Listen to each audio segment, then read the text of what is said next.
the class. We have completed our social science portion, isn't it? So let us discuss about the important points once again. Once again we'll recall the points related to the lesson, that is lesson wise. First lesson already we discussed about the advent of Europeans to India.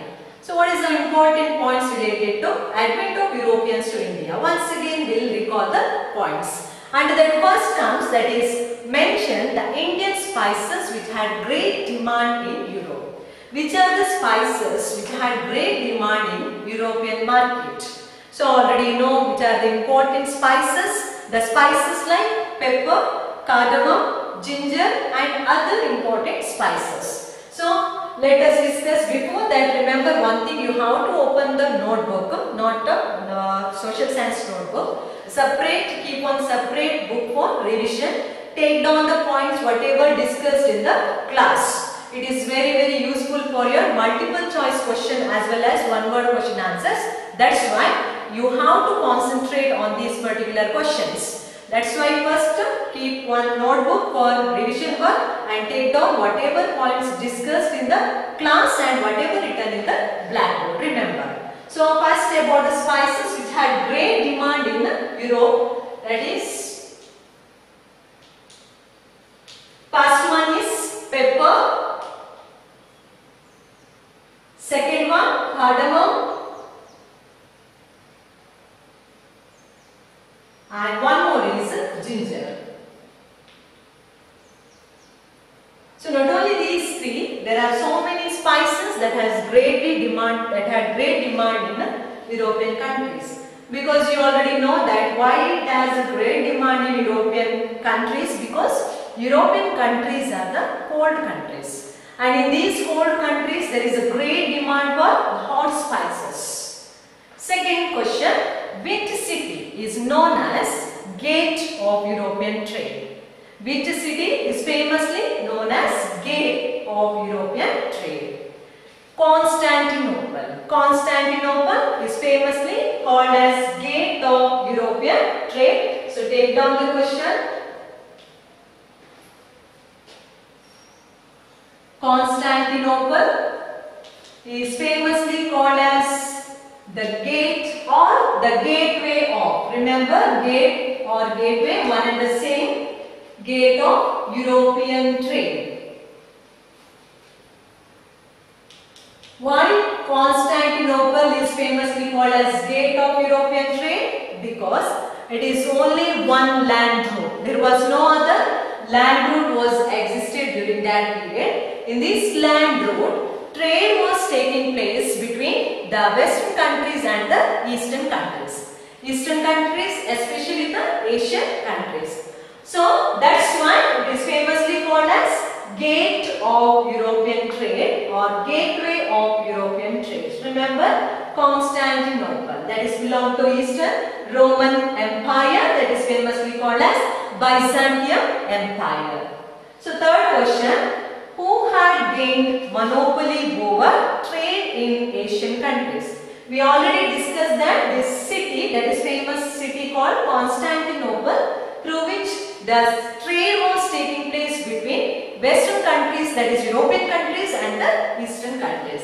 Here, how the trade was taking place during that period? First, Arab merchants. Arab merchants collected Asian goods, that is from the Asian countries, and from these Arab merchants, Italian merchants collected the Asian goods.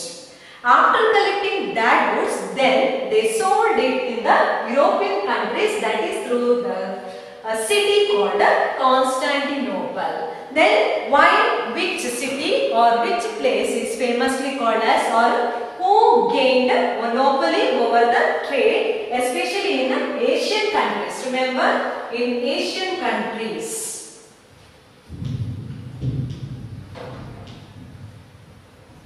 In Asian countries, monopoly was enjoyed by Arab merchants.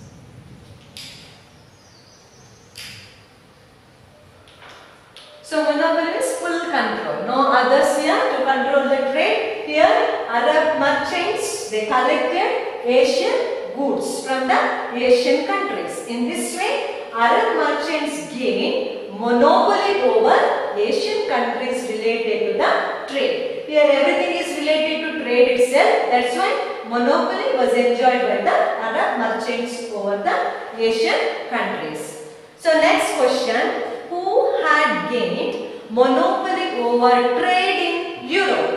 So this is in Asian countries, that is in Asian countries that monopoly was enjoyed by Arab merchants. And what about the European countries? In European countries trade, monopoly was completely taken by the Italian merchants. Remember here in Europe, European trade or European trade or trade in Europe, one and the same, European trade was completely came under the control of Italian traders. Italian traders. First here Arab merchants collected goods from the Asian countries, then Italian merchants collected that goods from Arab merchants, then they sold in the Europe. In this way Asian countries was completely came under the control of Arab merchants. On the other side European trade was completely came under the control of Italian merchants. In this way, trade was taking place during that period. So next, same, that is what was the city, which was the city through which the trade was taking place between the countries or the Asian and the Eastern countries, that is Constantinople. When did Ottoman Turks capture the city of Constantinople? So, Ottoman Turks captured Constantinople in the year 1453. So, next important question. In the year 1453, Constantinople was captured by Ottoman Turks. Ottoman Turks. In this way, the only one land route called as Constantinople was came under the control of Ottoman Turks. So remember the important trade route that was captured by Ottoman Turks in the year 1453. So very important event was took place, that is in the year 1453. That is nothing but the capture of Constantinople by Ottoman Turks. Why it was historically important? Because that was only one land route, or it was considered as the gate of European trade, came under the control of Ottoman Turks. Immediately what they did? Immediately they blocked all the trade routes as well as imposed heavy tax on the goods that was carried through the Constantinople. So next question here. The merchants felt that the trade was not profitable. Why?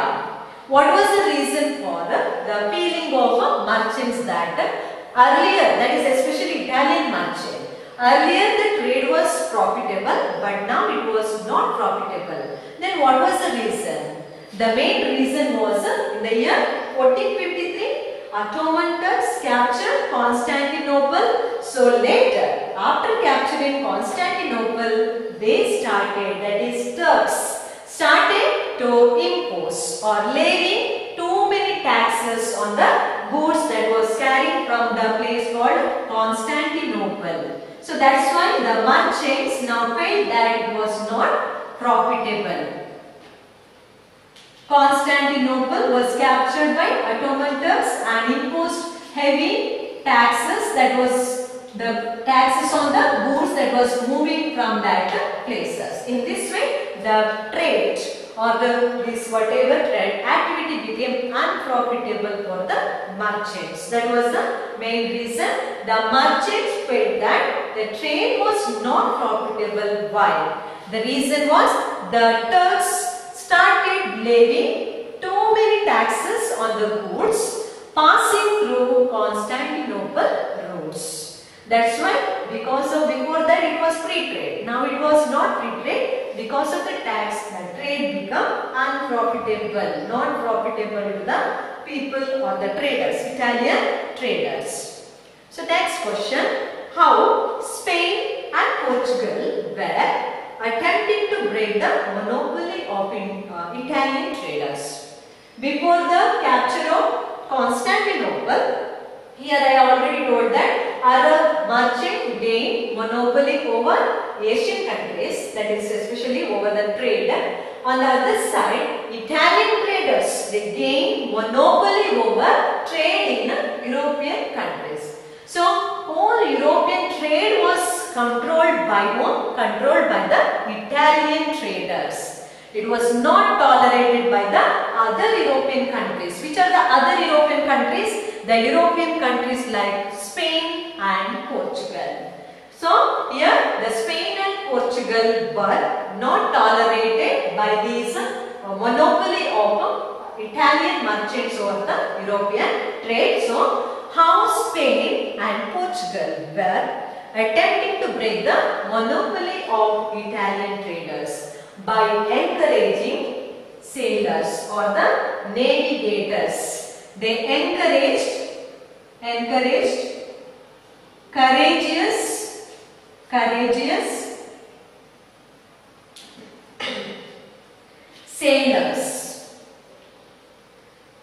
They encouraged courageous sailors to find new sea route to eastern countries or other Asian countries to gain monopoly as well as to break the monopoly of Italian traders. So what are the ways that was followed by the Spain and Portugal to break the monopoly of Italian traders? Here they encouraged courageous sailors. Who were the European countries? They encouraged courageous sailors, that is Spain and Portugal. Spain and Portugal. They encouraged the courageous navigators or the sailors to discover new sea route, because only one land route that was blocked, that was captured by Ottoman Turks and imposed heavy tax. That's why it was inevitable to discover new sea route to eastern countries or the Asian countries. That's why here too many European countries greatly encourage the traders or the sailors. They are, one is Spain and one more is Portugal. Next question. Mention the inventions which help to find out new sea route to India. So the factors that is responsible for the discovery of new sea route to India, along with that one point here, that is the capture of Constantinople in the year 1453 by Ottoman Turks. That is a one point related to the same question. Second thing here, the European countries like Spain and Portugal, they greatly contributed in discovering new sea route to India or Asian countries by encouraging courageous sailors. And one more important event was took place, that is new inventions. So which are the new inventions that greatly supported the invention of or the discovery of new sea route? That is the first important compass. Which are the new invention that greatly supported in the discovery of new sea route? That is, first one is compass, second one is astrolabes, and third one is gunpowder. So already we discussed what are the uses of compass to know the direction. Compass is very important. Astrolabes to know the distance that also very important, and gunpowder, that is very important to protect themselves from the enemies. So in this way these two played important role in the discovery of new sea route by providing direction, providing proper knowledge about the distance of the continents, as well as by providing the proper security, life security to the people. In this way these three inventions played important role in the discovery of new sea route to India. So remember here three main points are the main reason for the discovery of new sea route. That is, one is Constantinople was captured by Ottoman Turks in 1453. Next one is heavy tax imposed by them on the goods that was carried through the Constantinople route. And next, the great European countries like Spain and Portugal greatly supported the invention of new sea route, and in addition to that, new invention also greatly supported, that is, one is compass, astrolabes and gunpowder. In this way, finally, everything was set aside. Everything is set up, well set for the discovery of a new sea route to India as well as other countries. Then, now next question, who discovered new sea route to India? In which year he discovered new sea route to India and who was he? So the first and foremost here, who discovered a new sea route to India? Vasco da Gama. Vasco da Gama, a Portuguese sailor. Vasco da Gama,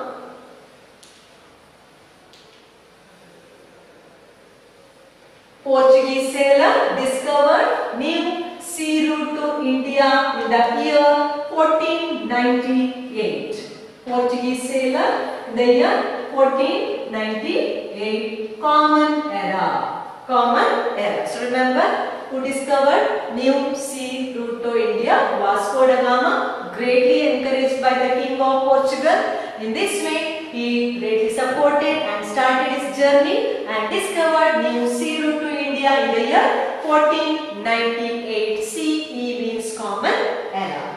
So, next related to that, how did Vasco da Gama come to India? Next, related to the discovery of new sea route to India, what was the way or the path that was selected by Vasco da Gama to reach India?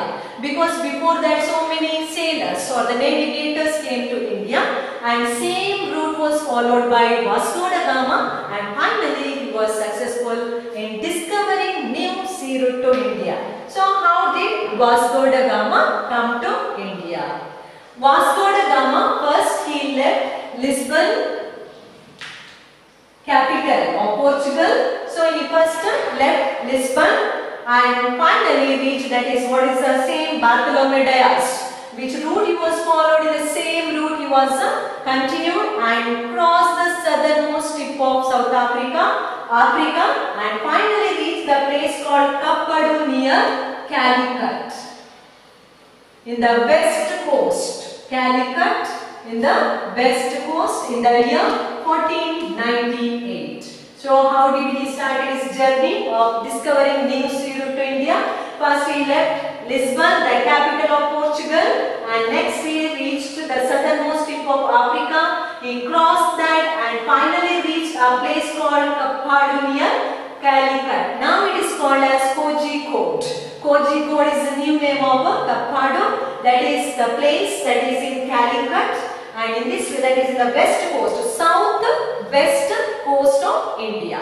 Already I showed through the map. Once again I will explain through the map after completing the the lesson part. Then once again I will go through the map. So remember, so he left Lisbon, came to Kapadu, that is a place that is Kozhikode, coast in Calicut. In this way, a new sea route was discovered to India by Vasco da Gama. Who was Vasco da Gama? He was a Portuguese sailor. Remember, he was a Portuguese sailor. Next, who were the first to re-establish trade between India and Europe? Remember, once there was a break of trade between India as well as European countries because of the capture of Constantinople in the year 1453. But once again there was hope was opened mainly because of the discovery of new sea route to India in the year 1498. So once in the 1453 it was ended, that is because of the capture of Constantinople. Once again it was because of Vasco da Gama, it was opened, that is route was opened between the European countries and Indian countries. The question is now, which European country first or re-established the trade relation between European countries and India? Remember, that is Portuguese. So advent of Europeans, under that four main countries came to India. One is Portuguese, next to Portuguese Dutch came to India, next Dutch, English came to India, and after English French came to India. Among all the four here, finally deep rooted completed their rule in India, nothing but that is British. That already you learned about that. So here when Vasco da Gama reached that, in this way Portuguese were the first to re-establish trade in, that is trade between Europe and Eastern countries, or Europe and India. So remember, which was the first European country, that is Portuguese. Portuguese were the first to re-establish trade between India and Europe. Next, mention European trade companies who arrived India for trade. Which are the European countries which came for trade? Once just now I explained. That is, first comes that is Portuguese, followed then next comes that is Dutch, and next to Dutch that is English or the British, and next to British, last French. Here one thing always you have to remember, the first who came to India was Portuguese and the last who vacated India was also Portuguese. You know that after the independence, even after independence 1947, one state of India was under the control of the foreigners, that is under the control of Portuguese, that is Goa. So Goa was liberated, that is in the year 1960. So till 1960, here Portuguese did not liberate Goa or did not give Goa to India. That's why one thing we have to remember here, the first European who came to India for trade was Portuguese, and the last European who vacated India or emptied India was Portuguese only. So remember. So that is one more important question. Next, who were the first to arrive India for trade and were also the last to leave India on the sea route? Remember, on the sea route, that is Portuguese. Just now I said the first to re-establish trade between Europe and India, Portuguese. The first who came to India, European, was Portuguese. The last who left India through the sea route was also Portuguese. Three main important points here related to that. Remember. So next here about mention who arrived in India as the Viceroy of Portuguese after Vasco da Gama. After Vasco da Gama, Francisco de Almeida. Francisco de Almeida came to India as a Portuguese Viceroy. So after Vasco da Gama, who came to India as a Portuguese Viceroy, that is Francisco de Almeida. Francisco de Almeida was the next who came to India as a Portuguese sailor, that is next to Vasco da Gama. So keep concentration on all these points. Once again, recall the points and go through that and write it in the point book, and based on that and give the test.